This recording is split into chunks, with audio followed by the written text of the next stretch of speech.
Hello everyone, কিছুটা স্বস্তি লাগছে সেই জন্য আমার এই ভিডিওটা বানানো।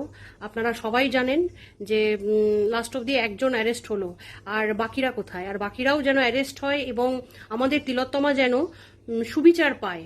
আজকে আপামর জনসাধারণ যেভাবে লড়ছে ন্যায় বিচারের দাবিতে, তিলোত্তমার বাবা মা পর্যন্ত যেভাবে লড়ছে, আমরা সবাই যেন সেই সুবিচারটা যেন পাই। প্রত্যেক বাবা মায়ের কাছে সন্তান হচ্ছে তার প্রাণের প্রিয়, একটা স্বপ্ন নিয়ে ছেলে মেয়েকে মানুষ করে প্রত্যেকটা বাবা মা।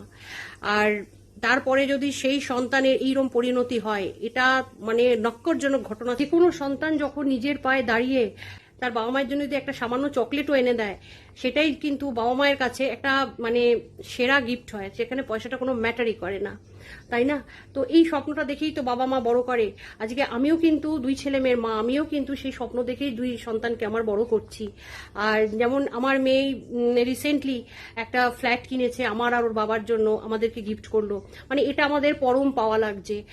বাইরের এমন একটা আবহ তৈরি হয়েছে যে ঘরে যদি কোনো আনন্দের কিছু যদি ঘটেও, আমরা কিন্তু সেটা সেলিব্রেট করতে পারছি না। প্রতি মুহূর্তে তিলোত্তমার মুখটা আমার চোখের সামনে ভাসছে, তার বাবা মায়ের ওই যে কান্না, মানে কি বলবো, আমার গায়ে রোম মানে কাটা দিয়ে উঠছে গায়ে।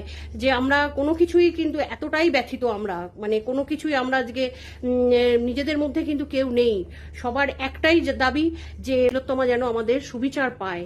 আর আজকে কিন্তু এই তিলোত্তমার বাবা মাও কিন্তু তাদের সেই স্বপ্ন নিয়েই কিন্তু মেয়েটাকে বড় করেছে, মানুষ করেছে, ডাক্তার করেছে।